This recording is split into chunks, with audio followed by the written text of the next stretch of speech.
Should Christians celebrate Halloween?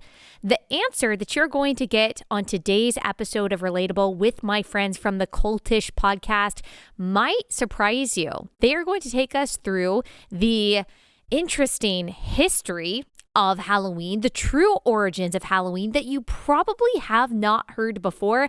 I had not heard it. I learned a lot today.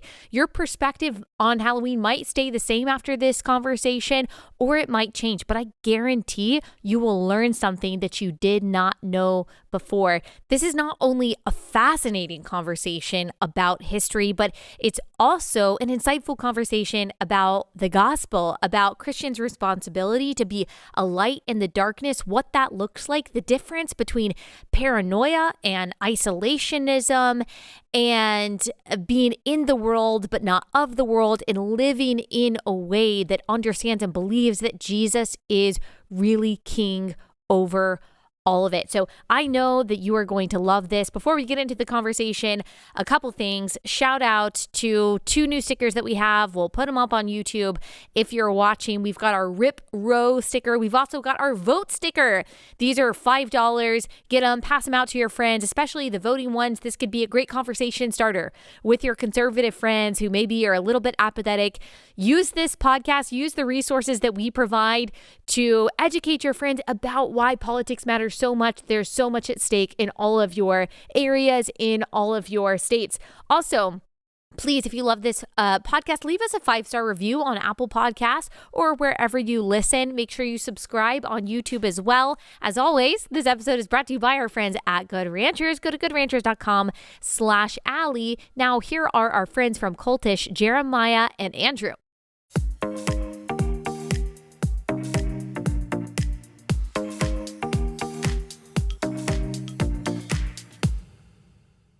All right, guys, thanks so much for joining again. Today, I want to talk to you guys about a few things, one of them being the origins of Halloween. As you know, there's a lot of disagreement among Christians about if Halloween should even be recognized. Should we do trick-or-treating? Should we only do fall harvest parties? Can we do Halloween that's not super scary and celebrating death? And so tell us first, take us back to what are the actual origins of Halloween? Is it a pagan death ritual or not?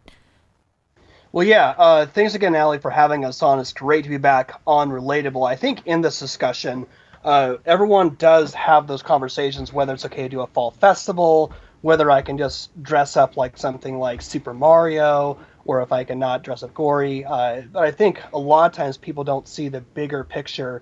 One is that, again, this is a polarizing issue. There's a lot of people that we love and have a tremendous amount of respect for that really have very different opinions as far as the nature of Halloween. So I think before we even get into the conversation about whether or not you should quote unquote celebrate or even participate, it's important to have context, because ultimately as Christians, we need to make sure that we are in the pursuit of truth, and that we also have integrity when we want to look at history. So in the same way how a lot of pseudo-history will make up nonsense claims like the Bible was invented at the Council of Nicaea, or somehow Jesus is a copy of the pagan gods, kind of like the film Zeitgeist, or a lot of that was articulated in the Da Vinci Code.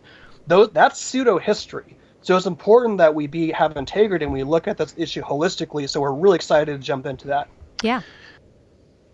So if we think about the origins of Halloween, I mean, even the name itself is Halloween, not Halloween, Halloween, and it literally means like hallow, holy, But the question comes today as people say, well, is this just a redressed pagan festival? So the pagan festival in question that would be talking about is, pronounce it for me real quick, Jerry. Samhain. Samhain. It's spelled, it looks like Samhain, but it's Samhain. So I always pronounce it wrong. It's hard for me to even say it. So let's think at the early origins or the historical evidence we even have for Samhain. So people like to make the claims that Samhain is some ancient festival, that we have this documentation that has been practiced, let's say, from the early medieval times, and then was overthrown by Christianity. But that's actually not the case. The earliest documentation we have for Samhain comes from the 11th century, and I don't even want to try to pronounce the name of this this work in question, just because it's got an Irish pronunciation, so I can't really do that. But it's also known as the Only Jealousy of Emer, and it comes from around the 10th or 11th century AD. And it's a recount of this festival, but this festival never mentions worship of the dead. It never mentions things that people can state that Christians stole from pagan practices.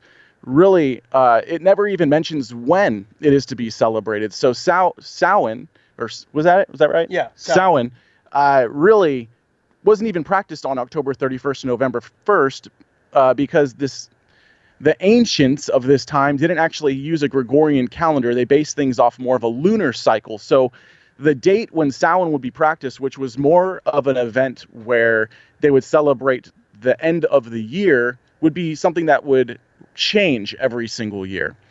Whereas our documentation, again, comes from the 11th, 10th century for Samhain, but for All Saints' Day or the veneration of some of the early church martyrs, we actually have documentation that goes all the way back to the 3rd and 4th century of early Christianity.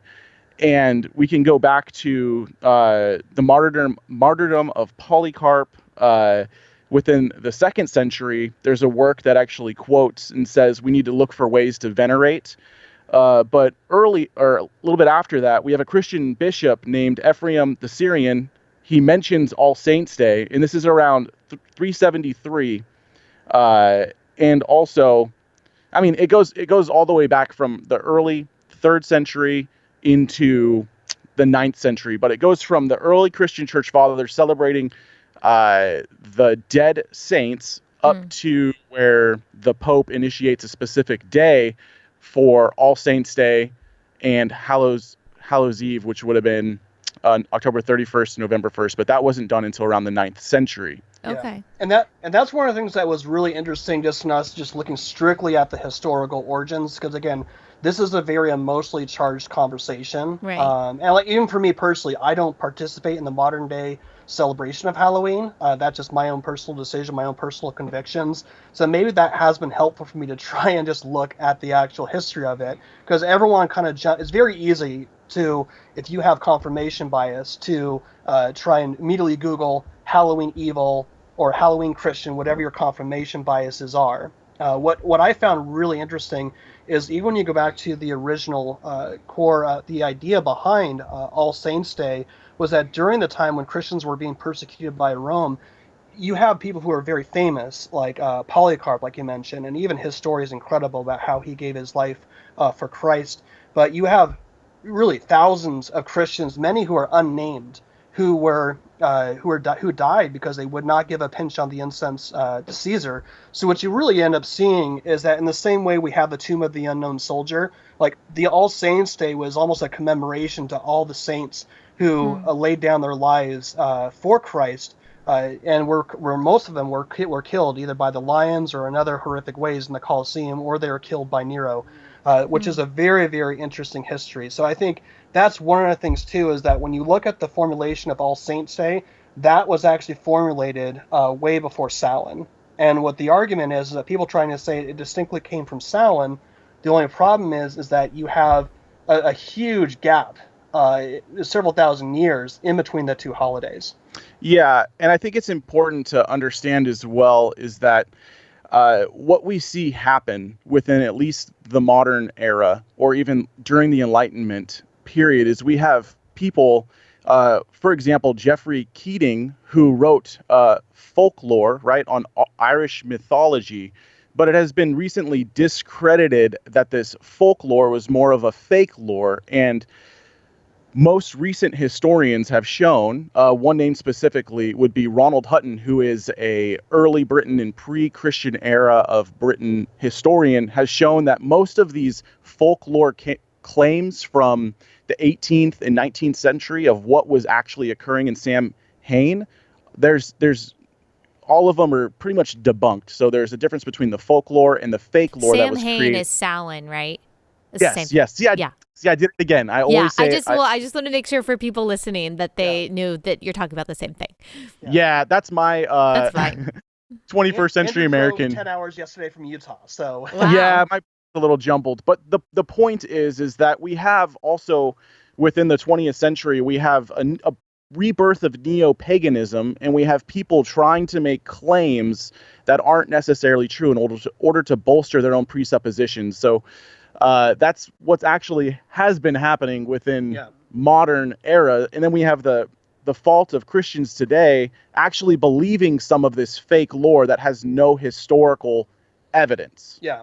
And also what's really interesting, Allie, and I'll let you jump in with what questions you have, is that there's a huge distinction between the ancient history behind, and there's no doubt that there's pagans throughout all eras of history that were tapped into things that are tangibly real. We talk about that extensively. We're trying to really sound the alarm bell because culturally right now, we are on a free fall into neo-paganism. We are going from a fundamentally Christian society built on Judeo-Christian principles, where we are currently on free fall into neo-paganism. So that's really important to understand. But when you actually look at there's a distinction, though, between ancient history, but also, and even All Saints' Day, but even the modern day celebration. One thing that's very, very interesting is that one of the main connections, and we can provide some more resources too for those who are interested in checking us out at a later time. But one of the real valid holidays, which my mind was really blown about, was actually Guy Fawkes. He was infamously known. He was kind of articulated in the movie V for Vendetta. He had something known as the Gunpowder Plot, where in the 1500s he attempted to blow up London Parliament. That plot was foiled. So around the 5th of November, you would have Guy Fawkes Day, and that was primarily celebrated the time of Guy Fawkes. It was an evening where there would be a bunch of bonfires. That's where the idea of people wearing masks came from, and there would be a lot of elusive pranks. So what ended up happening is that, as we know, America is a melting pot, and it's a mixture of a lot of syncretistic ideas. Mm-hmm. And so what ended up happening is that when the people who celebrated Guy Fawkes Day, they immigrated over here to America. They carried over those traditions. So when you look at the bonfires, doing pranks around that time, and also, bonfires, wearing masks, doing pranks around that time, that carried over to the United States. And that actually had a huge influence on how it developed in the early 1900s.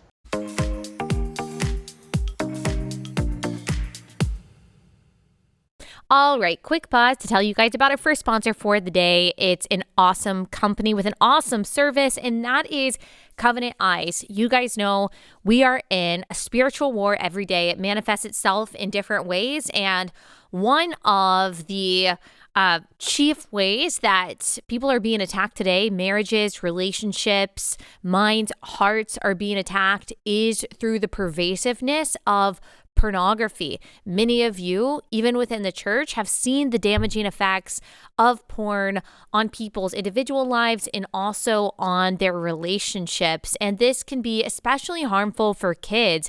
Kids are starting to see porn younger and younger because it is truly so ubiquitous. If they have different devices, it's so easily accessed. And so if you want to protect yourself, protect your marriage, and protect your kids from the damaging effects of pornography, you should look into Covenant Eyes. It's a software that you can download on all of your devices using just one account, and it actually blocks porn from appearing. There's also different accountability tools that you can use so different people in your community can keep you in check, making sure that everything that you are looking at on your devices is in line with Philippians 4:8 is lovely, good, excellent, worthy of praise. So get Covenant Eye software, block porn on your devices, on your children's devices. Get Covenant Eyes accountability software for free for 30 days by visiting coveyes.com/Allie, coveyes.com/Allie. Don't wait any longer. Check it out.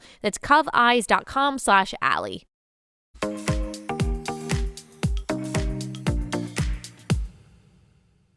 My next question is, how did it then develop in the United States in the 20th century into this dark and almost kind of, for some groups, really kind of like a satanic worship ritual, and where we are not just honoring the death of martyrs of Christians, but people are really celebrating death and gore and things that we genuinely, no matter where you land on this, you don't really want your kids seeing and celebrating that. And so, like, how did that happen?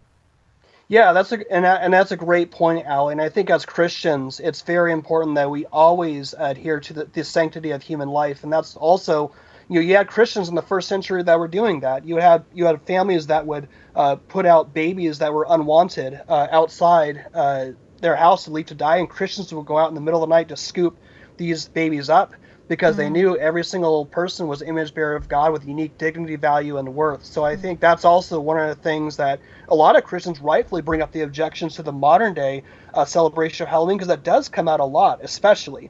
But one thing is to note, when we just talk about the historical, we need to make sure we understand, is that Halloween is very syncretistic, but it's also a dim mirror to the current culture at the time. And so how it essentially came about, and again, we can provide some resources if people want to look at it further, is that in the early 1900s, it was really the celebration, or the kind of the continuation, or just the celebration with almost a disconnect from Guy Fawkes, but just doing the pranks, bonfires, wearing masks. And so you really had young boys and just young children who would go out around the 31st, around that time, and they would do all sorts of pranks and mischief. And it got to a point where it was kind of known as Halloween, but that was really what it was known for. Young people going out, doing pranks, mischief, mayhem, but it ended up being a point to where it got so out of hand, there were several states that were actually considering banning Halloween just because the pranks were getting out of hand. People were getting injured. And so what came as a byproduct is that people just naturally wanted to figure out a way to quell what was happening. They want to say, you need to do a curfew, you need to do a lockdown. Maybe we all know about those given the last couple of years. So the idea was to, let's give these young people treats as a way to bargain with them, not to do these excessive pranks. And that's really where the modern American idea of trick or treat came from. It said, hey, don't do these pranks. Here's some candy. Behave yourself, right? And if you continue to behave yourself, we'll give you more treats. But then naturally, it was really a children's holiday where it was just children going from door to door. If you look, It's the Great Pumpkin, Charlie Brown, that was the initial spirit. It had a very Norm Rockwell, Saturday Evening Post, Norm Rockwell aesthetic to it. That's really how it came about. And also one of the primary things that you have syncretism.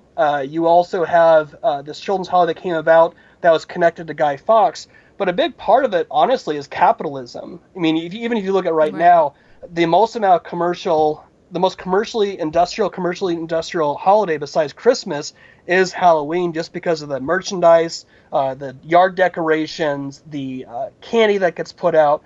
And so really, it was just capitalism. A lot of small businesses that, hey, people are going to door, they're doing this activity. It organically just became something that was celebrated in every state, people going door to door. And people are saying, hey, let's start making candy specifically marketed to this day. Let's start making costumes that are specifically marketed to that day. And what is interesting, because everyone's saying, well, what about all the gore, all the darkness that we see in a lot of today's celebrations? Again, it's a continually a marking of the culture. And so what you end up seeing is that as society progresses, you saw this in the 1970s, especially during the sexual revolution. That's where adults started to participate in it. You also had the explosion of the New Age movement in the 1970s. Also, Halloween just took on a darker aesthetic. You had the Satanic Panic of the 1980s, but you also had a huge amount of influence of the ideas of Halloween being reshaped, because you had movies like Halloween by John Carpenter, or Friday the 13th.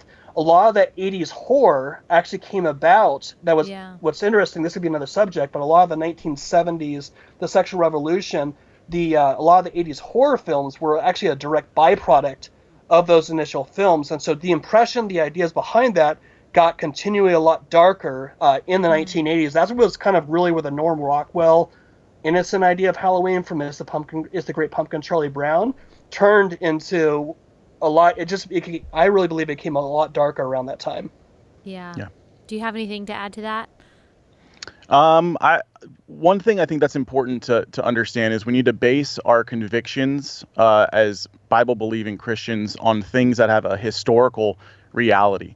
It's okay to have a conviction about not celebrating Halloween because of the moral indignations that are going on today in our society. I get that, but we can't as Christians base our convictions off of historical inaccuracies if we are not ignorant about them anymore. Like saying Halloween has pagan origins, it's absolutely false. The preconceptions for Samhain, it was a fear-based festival, which we know barely anything about, in which that things would be offered to these spirits in order to keep them happy. It was a fear-based celebration, whereas All Saints' Day and Hallows' Eve was a celebration of Christ's victory, right? There was a public there was a public spectacle of mocking the forces of evil.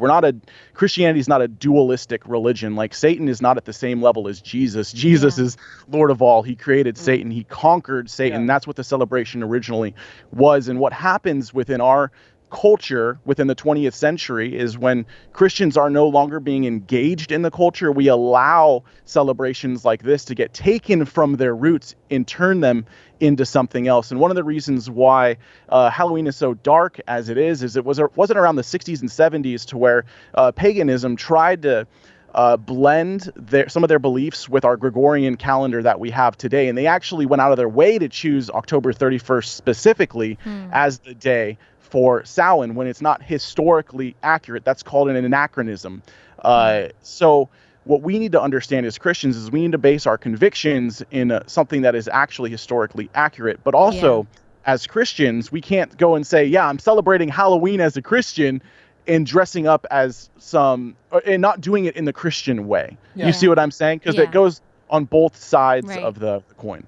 And Go ahead. Do you have a question, Allie? Well, you finish your thought because it might kind of take us in a little bit of a different direction. Oh, okay. Yeah, and again, we had some tech issues that happened prior to this, so we're trying to really capture everything in the time that we have. Well, what it would really, when you go back even to All Saints' Day and what the spirit was, I guess you say, pun intended, behind the initial All Hallows' Eve and even right next to All Saints' Day, you think of like modern, you think about a meme, you think about satire. Like when you did that video, which I thought was hilarious, sort of doing a parody of AOC when she was pretending to be getting handcuffed. So really what you saw, it was emulated, the heart behind it was emulating in Colossians when it talked about how Christ has made a public mockery and spectacle over all principalities and powers. Now, so the initial intent when people would sort of dress in these dark and on some level dark and spooky, it was almost satirical in nature. So when you think about the devil costume, like the red devil with the pointy tail with the ears, there's no Christian scholar or anybody who would agree that that's what the devil looks like. So the heart behind a lot of, even when you look at even some of the older pictures, there is still a dark aesthetic to it, but even that came from this idea of making a public spectacle. I mean, we can have the discussion whether or not even that was something right for the church to do at that time. Right. But it's objective historic, like history, like this is what took place, and that's why you see a lot of that darkness there.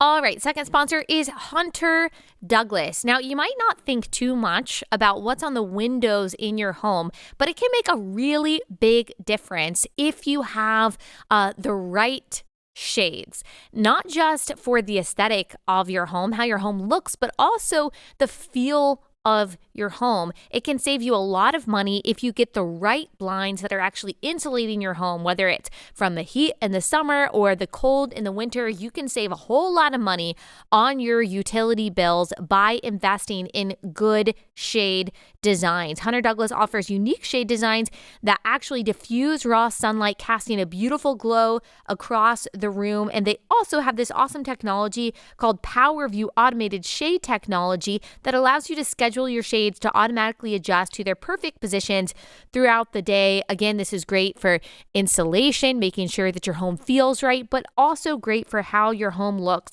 My parents have been using shades from Hunter Douglas in their home for a very long time. They love their Hunter Douglas shades. Go to hunterdouglas.com/Allie today. Take advantage of a special rebate savings of $100 or more. This offer ends December 5th. So go to hunterdouglas.com/Allie. Take advantage of that deal. That's hunterdouglas.com/Allie.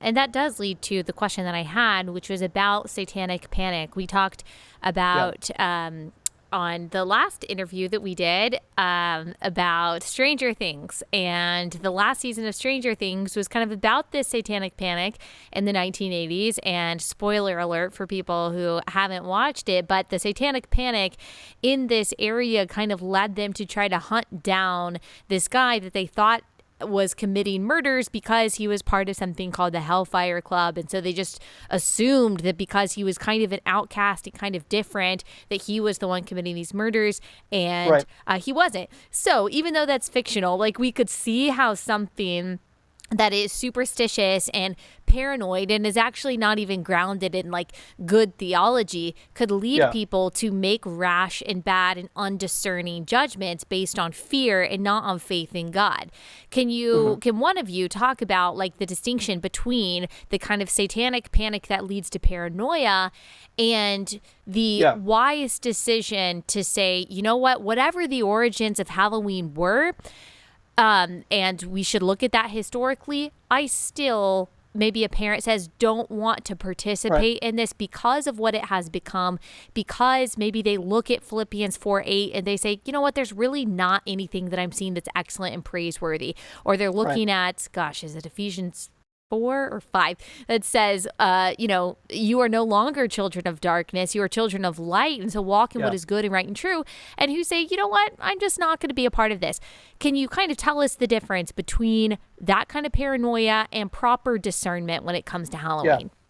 No, absolutely. Thank you, Allie. And first thing I want to say is that satanic SRA, or which is an abbreviation for satanic ritual abuse, is 100% real. I've ministered to people who are victims of SRA, and it's like staring right into the eye of Mordor when you hear about what actually happened to them. And even people, in this particular case, it was this victim, the people were using the Bible to say that it was okay for her to be abused in this way.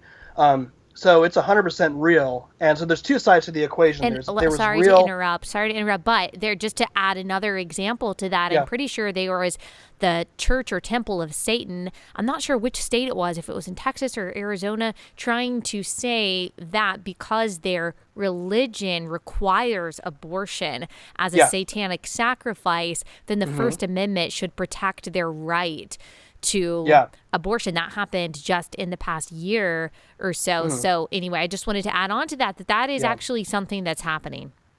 Oh yeah, absolutely. And just so you know too, there's a distinction between the Satanic Temple and the Church of Satan by Anton LaVey. Those are two distinctive organizations. Didn't even know that. Okay. Yeah, the Satanic Temple are the ones when you see them arguing under the First Amendment that abortion should be a right because it's a religious right. That comes from the Satanic Temple. They're the ones who are really trying to enact legislation. I think there was a video in the last year where they're trying to even articulate statues with the Satanic commandments, I think it is. And so you definitely see, I mean, obviously, what it should be very eye-opening for that is that one, neutrality is a myth.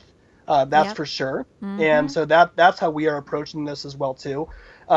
So when it comes to like the satanic ritual, so SRA is real, but also you had a lot of paranoia where there's false accusations that came about. There's a book called Erasing Memory, which was written by Lawrence Wright, who also wrote Going Clear, Scientology in the Prison of Unbelief, who talks about this guy named Robert Ingram, who was a sheriff. These two of his daughters went to a Christian camp, and they uncover these memories of satanic ritual abuse, and they end up accusing their father. And because of that, because he was somebody in law enforcement who was the sheriff, it became a matter of internal affairs. And the dad had no recollection of this, Robert Ingram did, but as he began to do his own memory process, he started conducting memories, and not only was he a high satanic priest, but he started indicting other people within his other people law enforcement. So a lot of people went to jail because of this one accusation, and he later retracted his memories, but because he had made this confession, there are a lot of people who went to jail. So you have two sides of the equation. You had real satanic ritual abuse, but you also had a lot of cases where false memories were conjured up, which people later retracted. Wow. So when it comes to the, like, why is Halloween happening? Like, it is getting a lot darker and a lot gory. And I think when the conversation, I think honestly, and again, it's up to every person to practice discernment. And I wanted to maybe backtrack as well too, and Andrew, I'll let you jump in here as well too. In Colossians 4, the Apostle Paul says this amazing passage, one of my favorite verses when it comes to evangelism. It says, "Conduct yourself with wisdom towards outsiders, making the most of every single opportunity, but let your speech be seasoned with grace and with salt, so you may know how to talk to each person in every situation."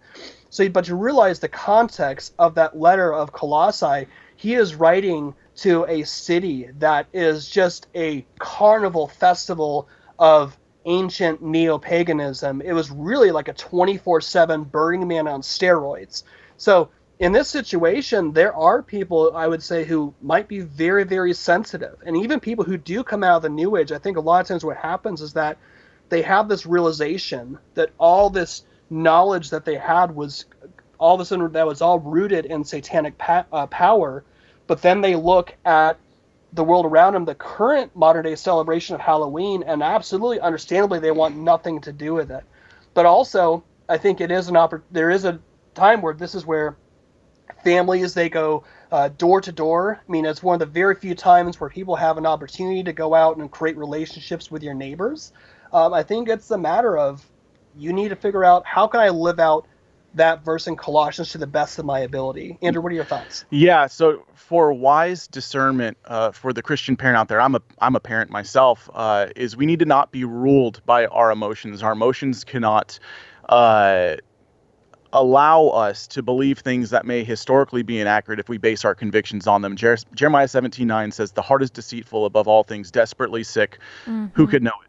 And me personally, as a Christian, I think that we need to have more holy day celebrations in terms of how Christians are the people now that have been redeemed, purchased with a price by the Son of God who took on flesh and died on the cross for our sins. Every single day should be a holiday celebration. I don't think that Christians should shrink back from celebrating something on Halloween because there's a group of people who have done something that is now historically different than how Halloween was celebrated in the past. Instead, we need to go out there and reclaim it. We need more holy days. These things do not belong to the people who are not the people of God in the terms of the sense that they are redeemed and purchased and bought with a price. Jesus Christ is already won. We celebrate a day of rest every single day because I celebrated in Jesus Christ. My thought would be, let's have more holy days and let's do them to the glory of God and show the people of the world what it really means to be someone who celebrates those days. Like it even says in the beginning of Genesis, I think it's chapter 1, it states that the stars were created to measure time and for sacred days. Like we have the ability as people redeemed by Jesus to worship Christ with holy days. Let's make more of them. Let's reclaim the culture, guys. That's what we need to be doing. Yeah. And especially just one thing I'll just add too is that as we are practicing discernment, and this it's not just Halloween, it's everything right now. Even with a lot of the stuff that you cover, Allie, just with the explosion of transgenderism. And so a lot of times when you look even at the popular accounts like Libs of TikTok, A lot of it is just people looking at somebody utilizing their pronouns, saying they, them, and everyone's getting mad and upset or even mocking them. But they're losing fact of the bigger picture, that's really an indicative of the free fall into neo-paganism. Yeah. So you don't need to be super conspiratorial about it. All you have to do is look at Romans chapter 1, when he's talking about how people worship the creation rather than the creator. The immediate byproduct is that there's a willful distortion of God's created order, namely between the masculine and the feminine. And that's really the heart and spirit behind, and the zeitgeist behind a lot of that cultural aspect. So it's not just the current, again, Halloween, again, our historical research, it's always been a mere reflection of the culture at large. So given that we're seeing this explosion of paganism everywhere, it's no surprise that the modern day is very dark. I think it's going to continue to get darker. And think about this too for the Christians who are listening to this. I was listening to a podcast recently called Sword and Staff, and they were going through some of the historical origins and development of Halloween. And one of the people on the podcast, his name is Richie, he actually used to celebrate Samhain for what it was. And he made a really good point. He says, Christians, if we're not celebrating Halloween the way it can historically and should be celebrated as Christians, we're actually contributing to Samhain. Because if we think about the origins of Samhain in terms of it being something fear-based, where you're offering these things in order to keep these spirits at bay, Christians, if we're afraid of Halloween and we're not going and reclaiming the culture, we're essentially recreating that dead pagan festival in our fear. And that was really powerful to me, very palpable.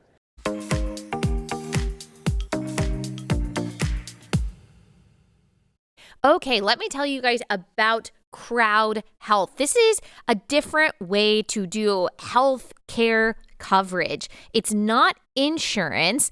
It is a better way to fund your health care costs. Open enrollment is here. That means now is the time to take charge of your healthcare systems. We know how broken and how complex the insurance model is, and it might not be helping your family as much as you need. So check out Crowd Health. Unlike other health share companies, there's no maximum per incident when it comes to Crowd Health. You can see any doctor you want. All you have to do is pay the first $500 of any healthcare event, and then the Crowd Health community takes care of the rest. No exclusive doctor networks, no huge premiums or high deductibles, no surprises. You just pay one low monthly total to fund your account. Your monthly subscription helps fund healthcare costs of the entire Crowd Health community.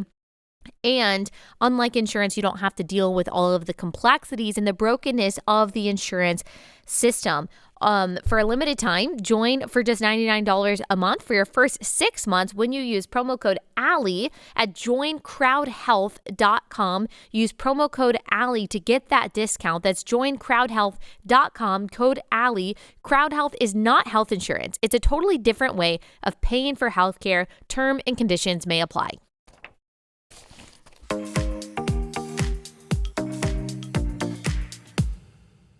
Tell us a little bit more, and I know you both have kind of mentioned what you think it looks like for Christians to kind of reclaim this, but tell us a little bit more tangibly what it looks like. And I know it could be different for, every family. I'm not saying that you have to lay out the exact rules on there or out there, but, there does seem to be a little bit of a fine line. Like, which houses do you allow your kids to trick or treat at? Like, how scary do you allow the decorations to be? What is the line of costumes and things like that?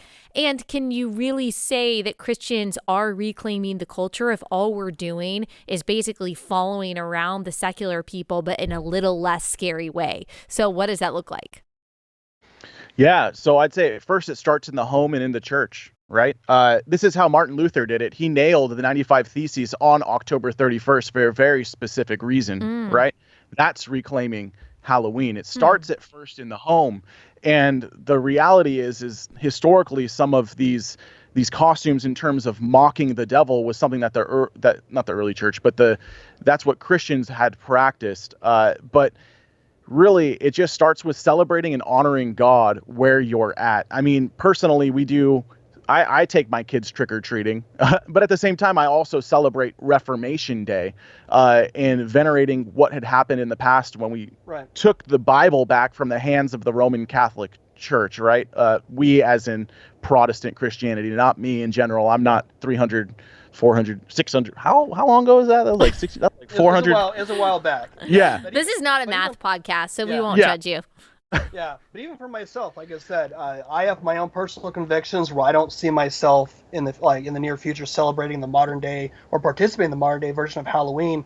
The one thing for sure that I'm getting married in about a month, which is I'm very excited about. Praise God. Congratulations. But especially with my children, like the one thing I think is family worship, and when we talk about self-government, is that I would never want to just say, hey, guess what? You can't dress up just because I said so. You can't dress up and hand out candy or whatever. Like, I want to be able to disciple my children and explain to them, one, who Jesus is, but also explain who Jesus is in relation to the principalities and powers that he made a public spectacle over. And then, because I think by the time my children, just the way the culture is, 6-7 years from now, or whenever they're of that age where they start being aware of what's going on, people going door to door, it's probably going to be a lot darker. So I think one thing is that you need to be able to not be paranoid about it, but at the same time, you can't stick your head in the sand. Like, I want to be able to explain to my children the gospel through that avenue for sure. And I think everyone needs to really think about this, because a lot of these things are not coming out of a vacuum. Even in Spirit Halloween, for example, I went there, a couple of my friends did a little scavenger hunt, and we found a lot of things that were not just costumes of a fireman. Like, there's an explosion just in the marketing of Halloween as of recently, of just Ouija boards, different objects that they only have one purpose, that is to tap into the unseen realm in a forbidden way that God says don't do, because you have no control of what comes out the other side. And that's not to be paranoid. That's just the reality of what God says in Scripture. And God's not a killjoy. I mean, God says, in your presence there's fullness of joy. In your right hand there's pleasures forevermore. And what the New Age and the occult does, they try and offer a counterfeit version of that.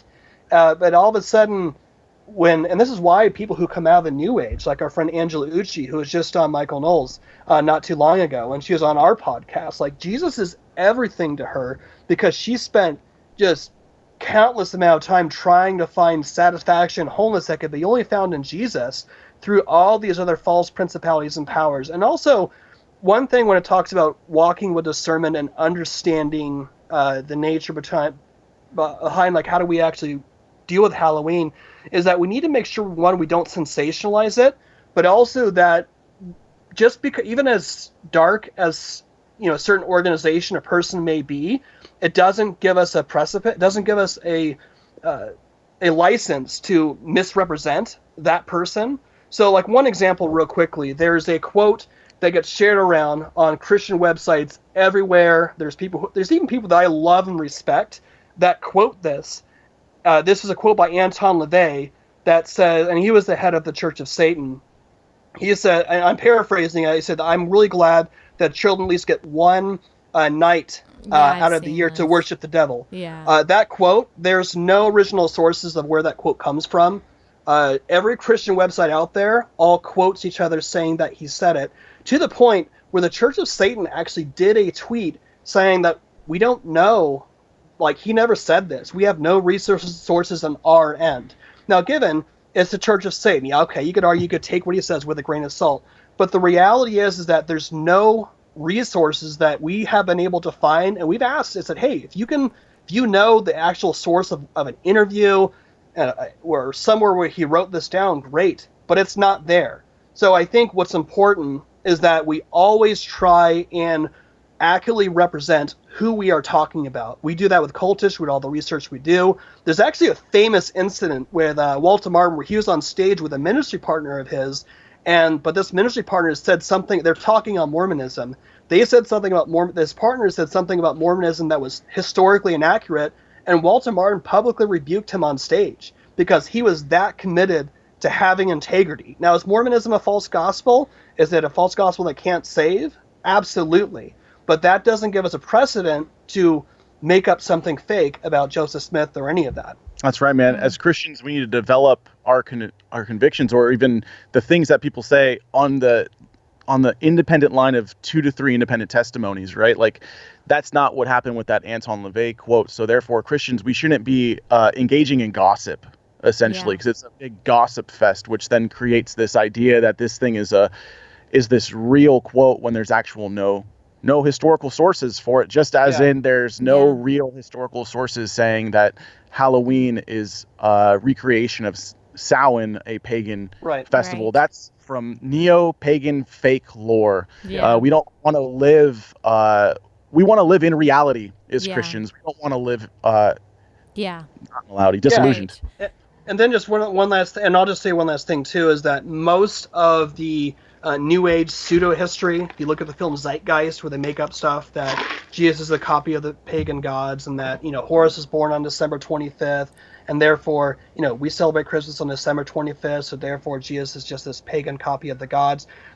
The New Age prides themselves and think that somehow this is ancient wisdom and they're tapped into something, but the reality is almost all aspects of current modern day New Age that you see articulated on channels like on the Gaia Network and a lot of those other areas, it's all pseudo history that's based on people in the 19th century with really no historical credentials.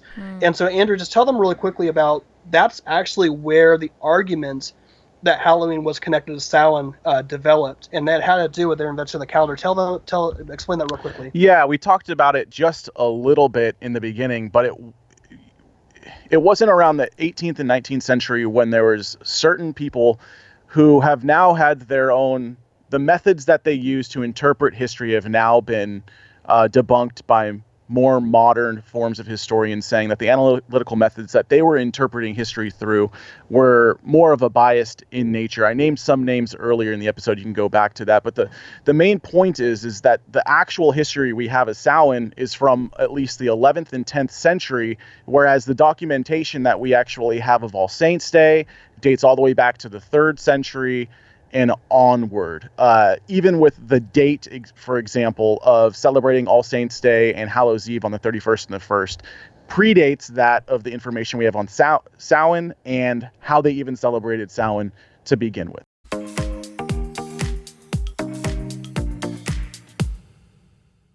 Last sponsor for the day, and that is Patriot Mobile. If you are tired of sending your money to companies that hate you, that are turning around and giving your dollars to politicians and causes that are actively working against the rights and the values that you hold dear, then maybe you should switch to Patriot Mobile, because they are taking some of your dollars and they are funding candidates, causes, and politicians that are fighting for your values and fighting for your rights. No matter what, some of your dollars are going to politicians if you are paying money to any of these corporations. So you might as well ensure that some of your dollars are going to politicians that are actually fighting for you rather than against you. Patriot Mobile is America's only Christian conservative mobile phone provider. They are a force for conservative values. They've got affordable plans for you and your family, even your business. They offer the same nationwide coverage as the major carriers because they use multiple major networks. Go to patriotmobile.com/Allie. You'll get free activation with the offer code Allie. Also, special discounts for veterans and first responders. Go to patriotmobile.com/Allie. Use code Allie. patriotmobile.com/Allie.